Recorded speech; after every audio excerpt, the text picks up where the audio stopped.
Imaginez, vous avez une machine à remonter le temps. Vous retournez précisément 1 an en arrière et vous vous retrouvez face à face avec le vous d'il y a 1 an qui est en train de fixer ses objectifs. Il, ou plutôt vous d'ailleurs, faites tout bien. Méthode SMART, planification, visualisation et j'en passe. Maintenant, revenons au présent. Combien de ces objectifs avez-vous réellement atteint? Si vous êtes comme la plupart des gens, la réponse est probablement pas beaucoup. Mais ne vous en voulez pas. Ce n'est pas réellement de votre faute. Le véritable problème vient du fait que les méthodes actuelles de fixation d'objectifs ne marchent pas, car elles n'ont pas intégré ce que l'on sait en neurosciences et en psychologie et également en sociologie depuis des dizaines et des dizaines d'années. Dans cette vidéo, je vais vous révéler simplement le protocole à suivre pour vous fixer efficacement des objectifs. Pour vous fixer des objectifs qui vont pousser littéralement votre cerveau à l'action. Et pour vous éviter de vous retrouver encore une fois avec le fait de ne pas avoir réussi à atteindre vos buts quasiment comme tous les ans. Pour cela, nous allons voir plusieurs choses.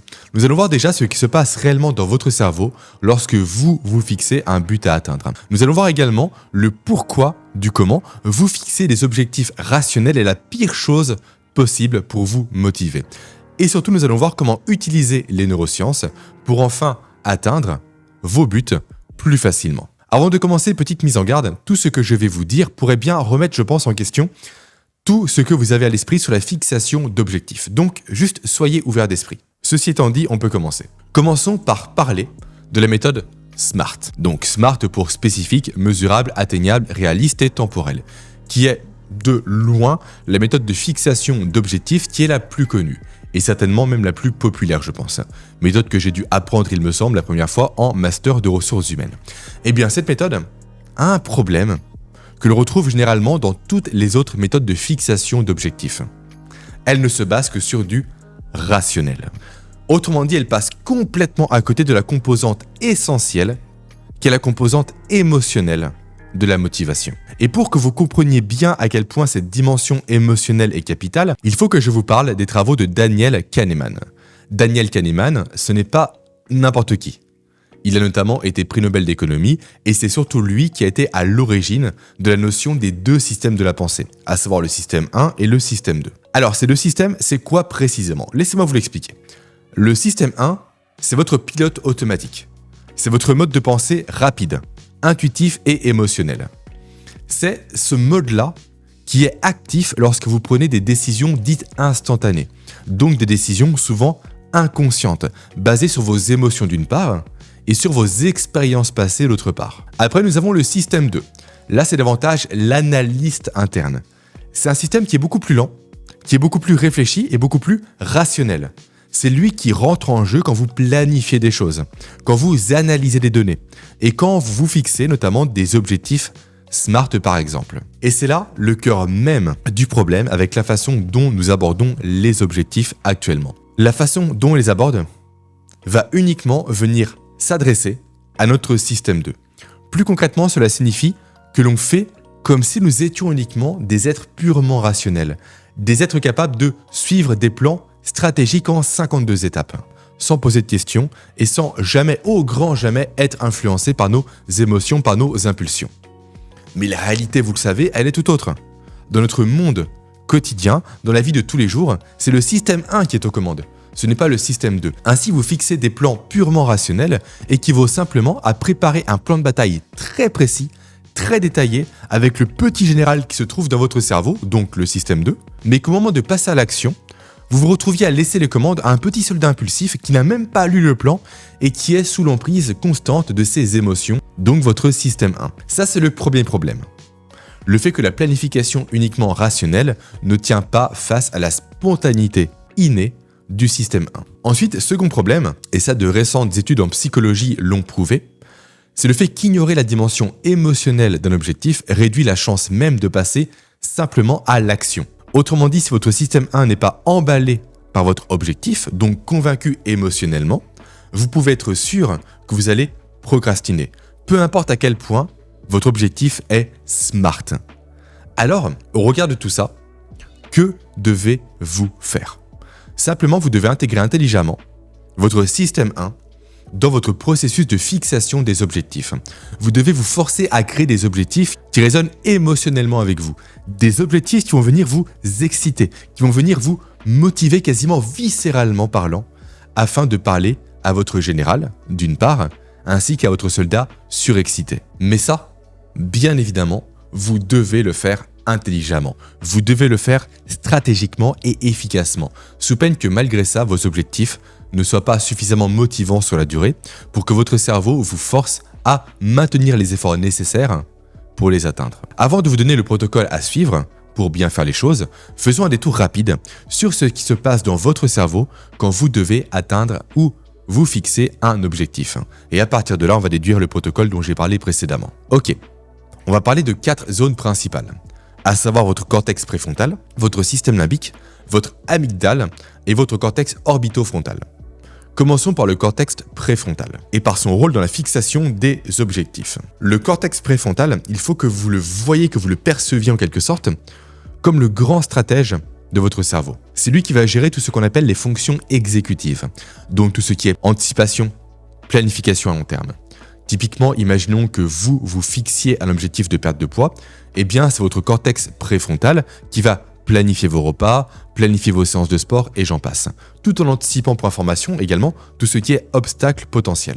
Ensuite, zone suivante, zone au pluriel, que l'on va retrouver dans votre système limbique, à savoir l'amygdale et le cortex orbitofrontal. L'amygdale, pour commencer, c'est le centre de l'anxiété de votre cerveau. C'est comme votre système d'alarme interne qui va se déclencher pour vous signaler tout risque de douleur. Donc douleur physique, émotionnelle, financière, sociale, peu importe. Par exemple, vous fixez un objectif d'économiser de l'argent, eh bien ce sera votre amygdale qui va vous motiver à le faire en vous aidant à visualiser les conséquences négatives de ne pas avoir épargné assez d'argent en cas d'urgence. Et après du coup, on a effectivement, comme mentionné précédemment, le cortex orbitofrontal, dont le rôle est celui d'un comparateur d'émotions.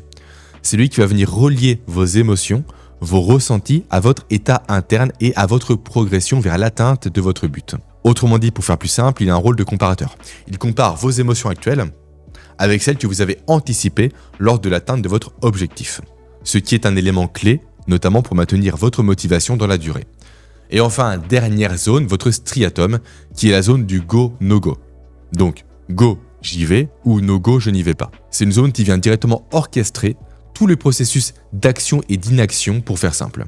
Et c'est elle qui vient tout simplement décider si vous allez ou non vous mettre en mouvement.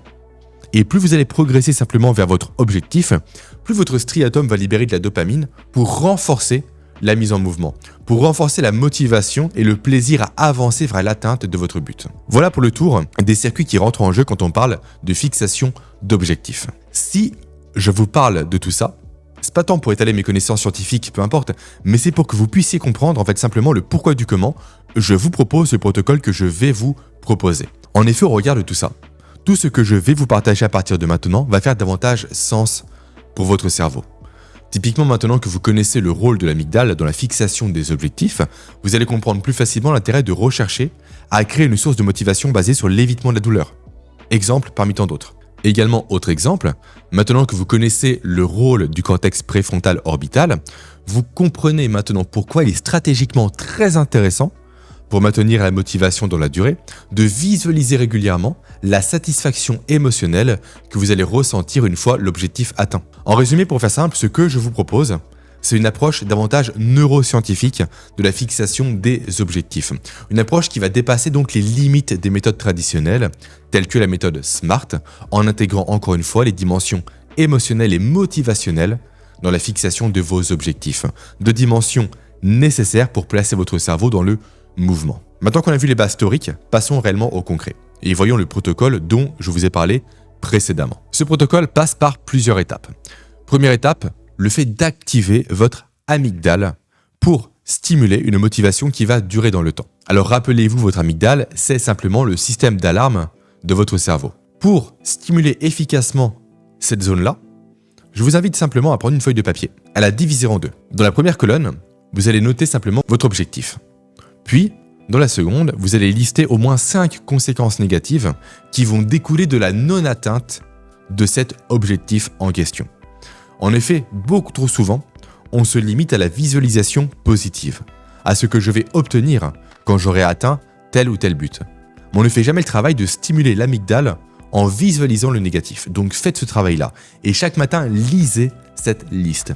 Visualisez viscéralement parlant les conséquences négatives. Faites-le de façon vivide, donc de façon très visuelle, très claire, très émotionnelle, pour réellement stimuler encore une fois votre amygdale. Par exemple, si votre but c'est de perdre du poids, une conséquence pourrait être « je ne pourrai plus jamais jouer avec mes enfants sans être essoufflé » et donc sans avoir honte de moi. C'est un exemple. Ensuite, on va voir comment exploiter également dans le protocole votre cortex orbitofrontal pour avoir une motivation positive. Donc rappelez-vous, le cortex orbitofrontal, c'est la zone de votre cerveau qui sert de comparateur. Donc utilisez-le tout simplement à bon escient, notamment pour renforcer votre désir d'atteindre votre objectif. Vous pouvez par exemple ici, vous créer un film mental avant même d'avoir atteint votre objectif de comment vous allez vous ressentir vous après l'atteinte de ce dernier. Et comme pour le conseil précédent, soyez le plus précis dans votre visualisation. Ajoutez-y des émotions, ajoutez-y des sons, des odeurs, du tactile, de la kinesthésie. Après, étape numéro 3, on va venir stimuler votre striatum avec un système de récompense. Le striatum, petit rappel encore une fois, c'est la zone du go, no-go de votre cerveau. Ainsi, pour favoriser le go au détriment du no-go, ajoutez des récompenses intermédiaires dans votre quotidien. Une astuce que j'aime bien ici et dont je parle dans mon livre, Votre cerveau n'est pas programmé pour être productif, disponible partout, c'est tout simplement l'astuce de mettre en place un système d'enveloppes sur votre bureau. Prenez disons 10 enveloppes et ajoutez 7 récompenses au total dans ces 10 enveloppes. Donc laissez 3 enveloppes vides. Et tirez au sort une enveloppe à chaque fois que vous allez passer une étape clé dans votre avancement par rapport à votre objectif. Le bénéfice de cette simple méthode réside dans le fait que votre cerveau n'est pas un organe de réaction, mais un organe d'anticipation. Et ça, c'est très important à comprendre. Autrement dit, il va constamment se projeter dans l'obtention des récompenses qui sont cachées sous ces enveloppes. Ce qui va le pousser à agir. Donc, bonjour le striatum, c'est le go directement. Et donc à atteindre vos objectifs.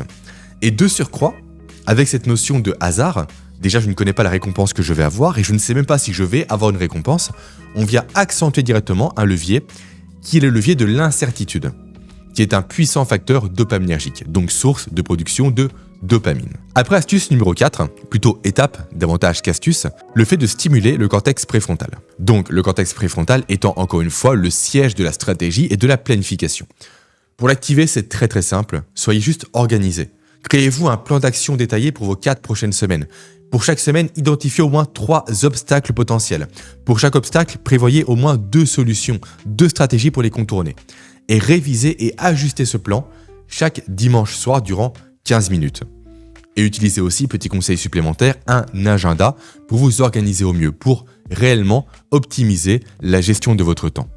Ce ne sont quelques exemples en vrac, bien évidemment. À vous de trouver ce qui vous plaît le plus et ce qui vous correspond le plus. Il me reste maintenant un tout dernier conseil à vous donner. Un conseil qui, si vous passez à côté, peut littéralement réduire à zéro votre capacité à atteindre vos objectifs. Juste avant de vous le donner, j'ai quelque chose qui pourrait vous intéresser, car très complémentaire à cette vidéo. En effet, je vous ai préparé un atelier gratuit, spécialement conçu pour vous aider à vaincre la procrastination et à favoriser le passage à l'action. Cet atelier est littéralement dans la continuité de cette vidéo, car il va vous donner des outils et des méthodes complémentaires pour appliquer ce que nous venons de voir sur le fonctionnement de votre cerveau. Dans cet atelier, qu'allez-vous découvrir notamment comment utiliser la neuroplasticité de votre cerveau pour reprogrammer vos comportements et vos habitudes afin de supprimer la procrastination. Également, vous allez voir des techniques de gestion du temps basées sur les rythmes naturels de votre cerveau et encore la vraie raison pour laquelle vous procrastinez et comment la contourner efficacement. Pour obtenir l'atelier en question, il n'y a rien de plus simple, cliquez juste sur le premier lien présent sous cette vidéo. Ceci étant dit, revenons-en à notre sujet principal. Depuis le début de la vidéo, je vous parle d'objectifs. Mais le vrai sujet caché et sous-jacent est celui de la motivation. Et quand on parle de motivation, vous devez constamment avoir à l'esprit qu'il existe 2 types de motivation. La motivation dite intrinsèque et la motivation dite extrinsèque. La motivation extrinsèque, c'est la motivation qui vient de facteurs externes, tels que des récompenses, de la reconnaissance, l'évitement de punitions, et j'en passe. Et la motivation intrinsèque à l'inverse, elle vient d'une volonté personnelle de s'améliorer, de croître, d'apprendre et de progresser. Ok, Maintenant, ce que vous devez savoir, c'est que votre cerveau est fondamentalement égoïste. Oui, que ça vous plaise ou non, toutes les actions que vous mettez en place au quotidien, même de l'altruisme, c'est de l'égoïsme. Car le but principal de votre cerveau, c'est d'assurer votre propre survie. Et donc, au regard de tout ça, le cerveau humain se fiche complètement de ce qui est extrinsèque. Lui, il veut ce qui peut l'aider directement, ce qui peut augmenter ses chances de survie. Donc ce qui est important pour lui, donc ce qui est intrinsèque. Ainsi, mon dernier conseil bonus, c'est de vous assurer que vos objectifs soient alignés avec vos motivations intrinsèques les plus profondes. Comment faire pour s'en assurer? C'est assez simple en soi. Notez simplement pour chacun de vos objectifs le pourquoi vous voulez les atteindre. Le pourquoi, c'est important pour vous. Le pourquoi, c'est capital à votre niveau. Et pour aller encore plus loin, utilisez la méthode carrément des 5 pourquoi qui est très connue dans le monde de la qualité, afin d'identifier votre motivation profonde. Concrètement, comment ça fonctionne? Eh bien, posez-vous simplement 5 fois la question pourquoi. Pourquoi je veux faire ça? Pourquoi la raison, c'est ça? Pourquoi ceci? Pourquoi cela? Et en fait, grâce à ce simple protocole-là, en 5 étapes très basiques, vous allez identifier très rapidement et très précisément vos motivations profondes. Et donc réellement, faire en sorte que votre objectif fasse sens. Typiquement, si votre but était de gagner plus d'argent, vous pourriez potentiellement découvrir, grâce à ces 5 pourquoi, que votre motivation réelle, c'est d'avoir plus de sécurité ou plus de liberté, qui sont des motivations beaucoup plus profondes, beaucoup plus personnelles et donc beaucoup plus motivantes pour votre cerveau. Car en effet, c'est en alignant précisément vos objectifs sur vos motivations profondes et intrinsèques que vous allez donner à votre cerveau une raison puissante de passer à l'action. Que vous n'allez plus lutter contre votre nature égoïste, mais que vous allez l'embrasser en quelque sorte. Et pour conclure cet épisode, déjà commencez par l'aimer s'il vous a plu, par le commenter également et par le partager, mais surtout rappelez-vous que votre cerveau, encore une fois, est égoïste, mais que vous pouvez utiliser cet égoïsme-là à votre avantage pour atteindre plus facilement vos objectifs.